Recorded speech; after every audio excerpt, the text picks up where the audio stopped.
তারপর সন্ধ্যার সময় যখন আপনারা কাজ শেষ করে বাড়িতে আসবেন, আপনারা যখন ফোন করে বলেন যে আমি আসতেছি, তখন আপনাদের জন্য আমরা ঘর বাড়ি সুন্দর করে পরিপাটি করে গুছিয়ে রাখি। কেন? মহারাজা আসবে।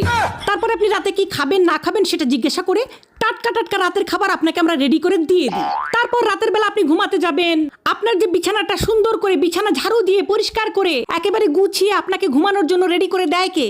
দেয় এই বউরাই দেয় আপনাদেরকে। জীবন অশান্তিতে ভরে যায় না? কার জীবন অশান্তিতে ভরে যায়? তারপর বিয়ের কিছুদিন যেতে না যেতেই দিয়ে দেন পেটে একটা বাচ্চা। এই বাচ্চাটা নিয়ে আমাদের কত কষ্ট হয় আপনারা জানেন? সেই বাচ্চা পেটের মধ্যে 9 মাস কে পালে? আপনি পালেন? আপনারা তো খুব ফুর্তিতে বাচ্চাটা দিয়ে দিয়েছেন, কিন্তু সেই বাচ্চা আমরা পেটের মধ্যে 9 মাস পালি। পেলে সেই বাচ্চাটাকে ছোট থেকে বড় করি আমরা, গু সাফ করি আমরা, গু মদ সবকিছু পরিষ্কার করে বাচ্চাটাকে তিলে তিলে বড় করি, খাওয়াই, স্কুলে নিয়ে যাই, পড়াই। তারপরে কিছুদিন যেতে না যেতেই পরিবারের সবাই মিলে, বৌমা একটা বাচ্চার কোনো ভরসা আছে, আরেকটা বাচ্চা নাও। তারপরে আরেকটা বাচ্চা হয়, আমাদের জীবন হয়ে যায় তেনা